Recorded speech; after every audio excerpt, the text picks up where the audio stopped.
So we're not concerned with the resurgence of our disruptive friends? Thankfully, they're not strong enough to be a threat, Mum. Public opinion was never truly with them, even at their peak. Don't worry, I'll deal with it. Sarah, we've had a couple of the crew mention seeing suspicious activity in the loading bay. Men in balaclavas or some such. I'll check it out. I'll come with you. Thanks for letting me know. Just make sure we're not all about to get blown up, eh? I think that's unlikely. I'll go make sure everything's ready. Well, I hope when I take over as the new regular host, things become a little less chaotic. Sorry, what's that? Oh yes, didn't Bozeman tell you I'll be here every night? No, I missed that meeting.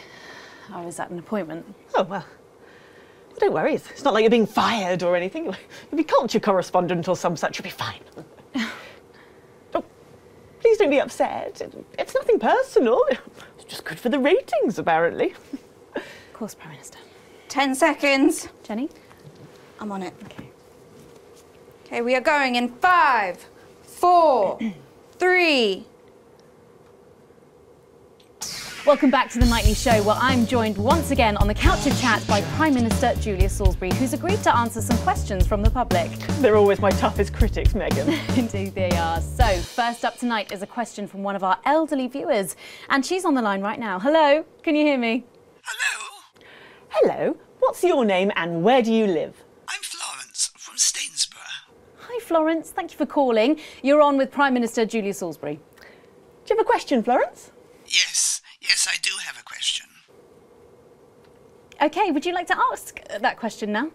Oh, yes. Right you are, dear. Prime Minister, with all that hard work on your hands, how does your skin manage to keep that healthy glow? Oh, bless you. What a lovely question.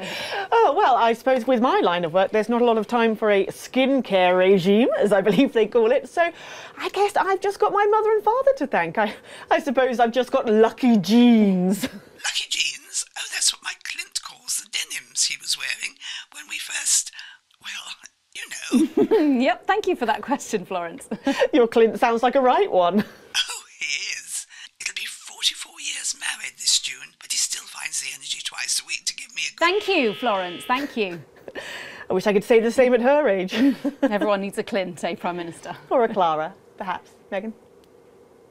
Let's go to our next questioner tonight. He's calling from right here in the capital. Hi, caller, can you hear me? Yes. Thank you, Megan. Just about. It's not a good line. Well, I think we all know that voice. Good evening, Mr. Donaldson. Good evening, Prime Minister. Do you have a question for the Prime Minister, caller?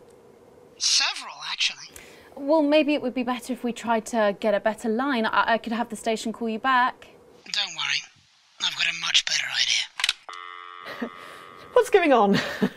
It might be what you call a surprise guest. Our second of the evening. Please welcome Jeremy Donaldson. Jeremy Donaldson! Live television! What can I say? It's good for the ratings, apparently. This man is a wanted criminal. Where's that CCO, for God's sake? Don't worry, Prime Minister, I'm not harmed. Sarah! She's not here at the moment, Prime Minister. We'll alert her the moment she returns. If we can find the keys to the studio doors, that is. Apparently they've been locked and no one knows where they are. That's uncharacteristically careless of you, Jenny. You know there's only one way in and out of the studio. A peculiarity of these old buildings. I'm sure they'll turn up. We'd have you all arrested for this, you know. Come, Prime Minister, what are you so afraid of? Surely a woman of your stature can withstand a few questions. For the viewers at home. Couch chat. Very well. I can't say I'm impressed with this irresponsible stunt, but believe it or not, I used to have a lot of respect for you, Mr. Donaldson. Please don't attempt to flatter me, Prime Minister. I'm not. It's true. I've watched you sink your journalistic teeth into the great and powerful. So, out of respect for the man you once were, I'll dance your strange little tango. But I warn you, Mr. Donaldson, you better be nimble on your feet, because you'll only have one chance to tango with me. Well, let's put on our dancing shoes then, shall we? I'd like to ask you about sterility first, Prime Minister. Yes, a terrible situation. Caused in no small part by the actions of your government. Well, we can't control the weather systems that unfortunately Unfortunately spread the fallout from your bombs in an even layer across the territories. That's what our scientists say, yes.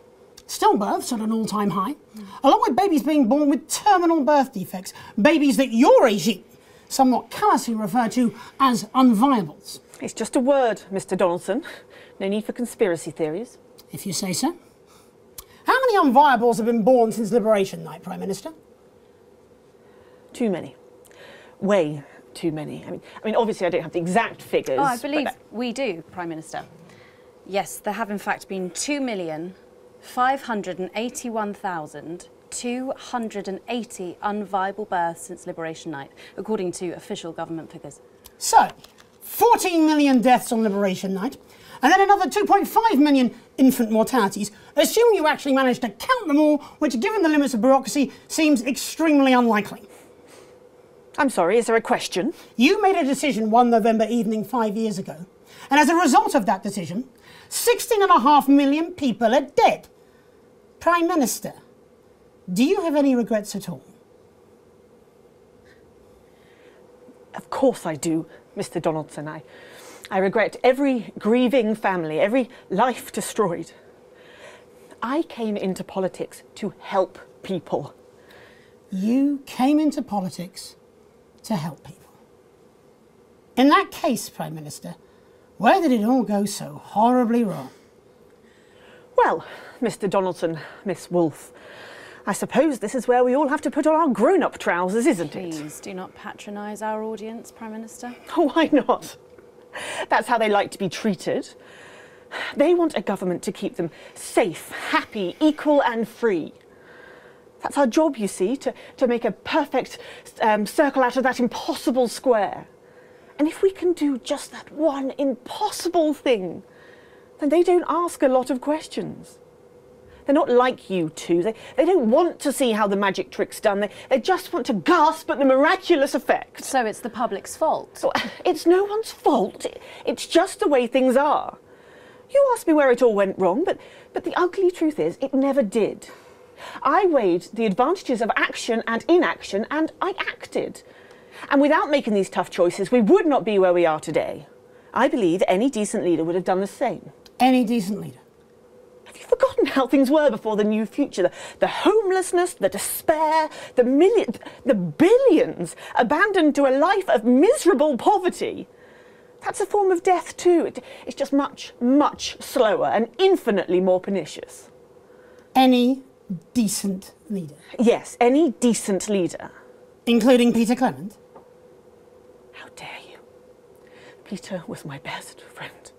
Is it true you never told Prime Minister Clement about your plans for Liberation Night?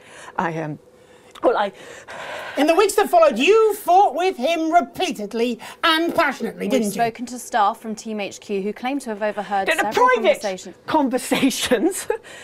Yes, we disagreed. Frequently and loudly. That was how we worked. That was why we worked. Until you didn't? Yes. Yes, until we realised that we no longer shared the same values. Values like compassion, Prime Minister. How dare you? Everything I've done, everything is out of compassion. But sometimes love needs to be tough. And Peter never understood that. It's why I called him my conscience. And now he's gone. Do you need a moment, Prime Minister? Perhaps now might be a good time for us to show the viewers at home some footage that has found its way to me. It was filmed in early December, 5 years ago. Jenny, can we have this prepared on screen 4, please? Yes, Jeremy. We'll need a couple of minutes. You're all right to continue, Prime Minister. Peter was the heart of advance. People loved him in a way that they've never loved me. They find me cold, emotionless. But I have to be strong. I'm a woman. I can't show tears. I can't show weakness. I can't show this. I would have thought that you would have understood that. Are you sure you don't need a moment to compose yourself, Prime Minister? I'm sure we can cut away to something about buttons. This is cruel. Advance are guilty of many things, but we were never cruel. Well, I think that's up for debate. Please, just I need a minute. Just point that camera away from me. I have a question, Prime Minister. Fine. Fine, just ask your question. Why are there no tears on your face?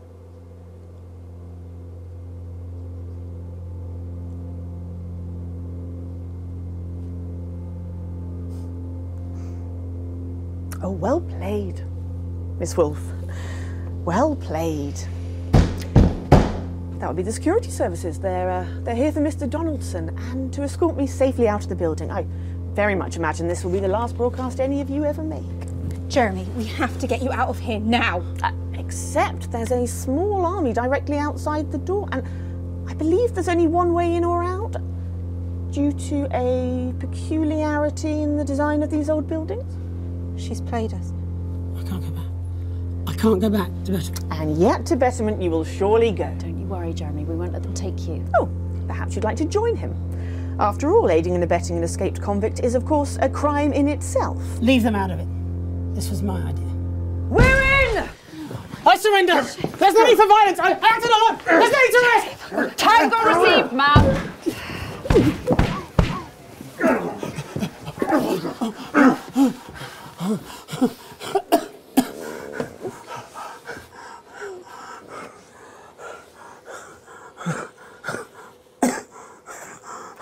There. No serious damage. The footage! Alex! You have to play the footage! Don't let it all be in vain!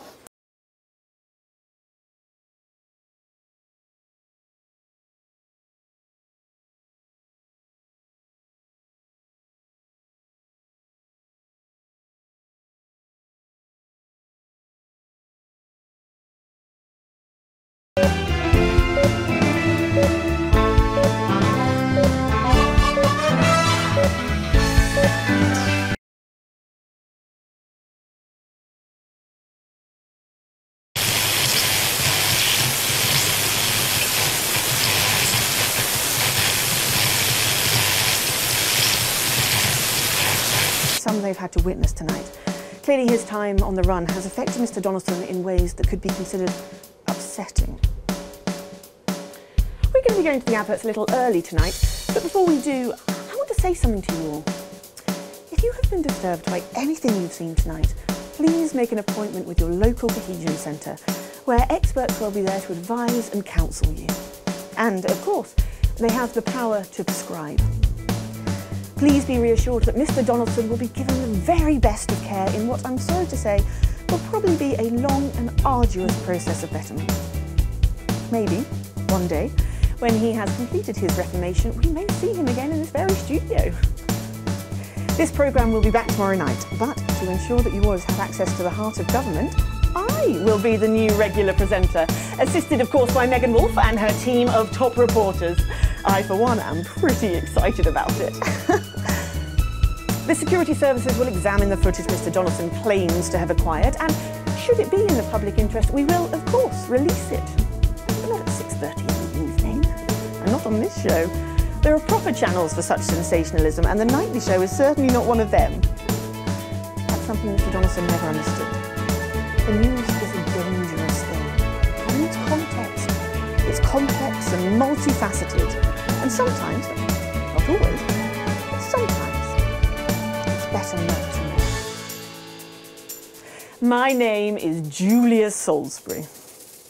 Have a peaceful night. You two, come here.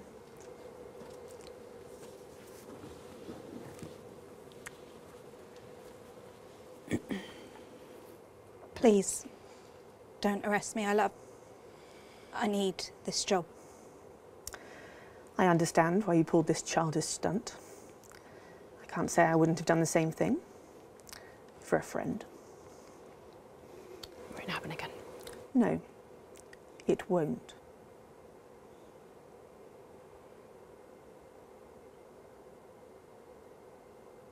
Good. Let's get back to work.